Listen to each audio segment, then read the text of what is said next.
Mungesa dinjitetit politik, pra pranimit të aktit të vetëm, të thjesht, logjik, se nuk kam numra, nuk është fundi botës. Na keni thënë numrat e kemi, na keni blokuar për 8 muaj një shtetëtar, urdhëroni matën e vetën me numrat demokratik nga kjo legislaturë. LDK-ja nuk sheh asnjë kuptim në debat sot, kur mandatari në fillim e pranon se s'ka shumicë. Dhe nga këtu rrjedh dhe logjika bazike e seancës së sotme, se këtu nuk po votojmë një ligj të zakonshëm, këtu sot do duhet linte thelbi i vetë demokracisë, pra mazhoranca politike. Dhe nga mazhoranca më pas dalin dhe vendimet madhore për Republikën e Kosovës.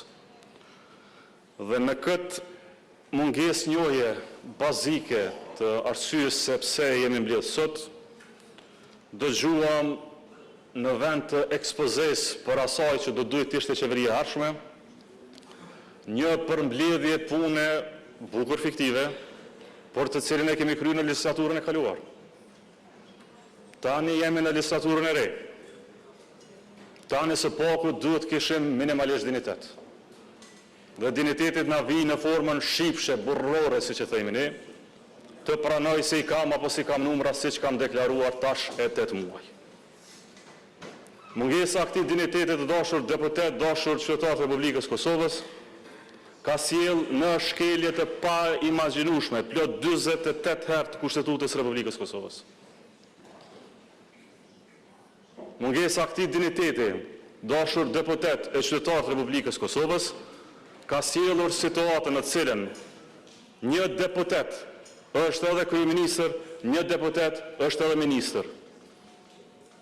Përkundër vendimit Gjykatës Supreme, ne kemi uzurpator në detyrë në qeverinë e Republikës Kosovës.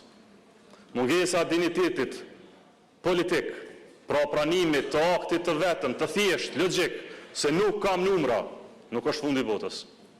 Për 8 muaj kanë mbajtur Kosovën të bllokuar me arsyetime të ndryshme bini qeveri që se kanë me numrat, se kanë me mbështetje as sot.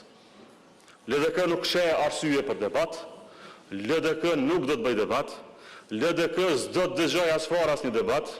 Na keni thënë numrat e kemi, na keni bllokuar për 8 muaj një shtetëtar, urdhëroni matën e vetën me numrat demokratik nga kjo legislaturë. Çdo arsyetim tjetër është dërgesë drejt zgjedhjeve të reja të jashtëzakonshme, tek të cilat po shkojmë si duket të gjithë.